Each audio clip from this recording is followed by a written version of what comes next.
This channel does not promote any violent, harmful, or illegal activities. All content provided by this channel is meant for an educational purpose only. আমরা ব্রেকে যাওয়ার আগে জোর গলায় বলছিলাম টিভি9 বাংলা মানুষের স্বার্থে খবর করে। টিভি9 বাংলার খবরের জেরটা একবার দেখুন। ট্রেনে তরুণী ও তার পরিবারকে মারধরে পদক্ষেপ, শতপ্রণোদিত মামলা জাতীয় মহিলা কমিশনের তরফ থেকে রেলকে যথাযথ ব্যবস্থা নিতে আবেদন অর্চনা মজুমদারের। তদন্ত করে দেখা হচ্ছে, জানিয়েছে রেলও। তরুণীর থেকে ট্রেনের নাম, টিকিট নাম্বার জানতে চেয়েছে রেল কর্তৃপক্ষ।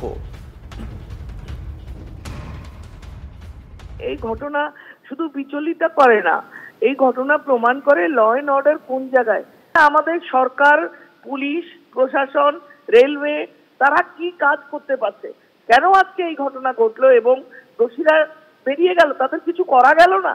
আমরা আপনাদের এই টিভি9 যেটা দেখিয়েছেন সেইটার মাধ্যমে আমরা সুমোটো কেস এনসিডব্লিউ রেজিস্টার করেছি।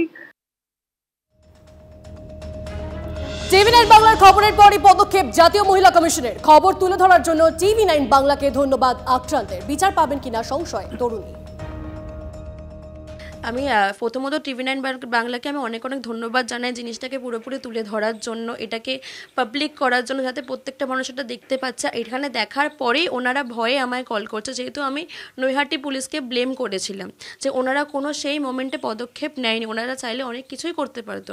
আমাকে নৈহাটিতে ডাকে, নৈহাটি থানায় গিয়ে দেখা করতে বলে ওনাদের সাথে, কিন্তু আমি এখন দেখা করতে রাজি নয়, বিকজ ওই মোমেন্টে ওনারা যখন কিছু করেননি তো এখন তো গিয়ে কোনো লাভ নেই স্যার, তাই না?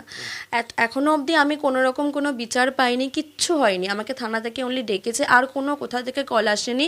আজকে মহিলা যিনি কমিশন সামথিং আমাকে সকালবেলা কল করেছিল, আমি কলটা রিসিভ করতে পারিনি।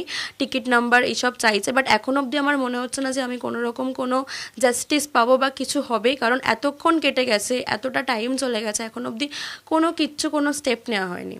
আমরা ছেলেগুলো শাস্তি চাইছি, আমরা চাইছি ওদেরকে ধরা হোক, ধরে ওরা যে এই অপরাধটা করেছে অপরাধের দৃষ্টান্তমূলক শাস্তি পাক, যাতে আর কোনো নেক্সট কোনো মেয়েকে এরমভাবে টর্চার না হতে হয়।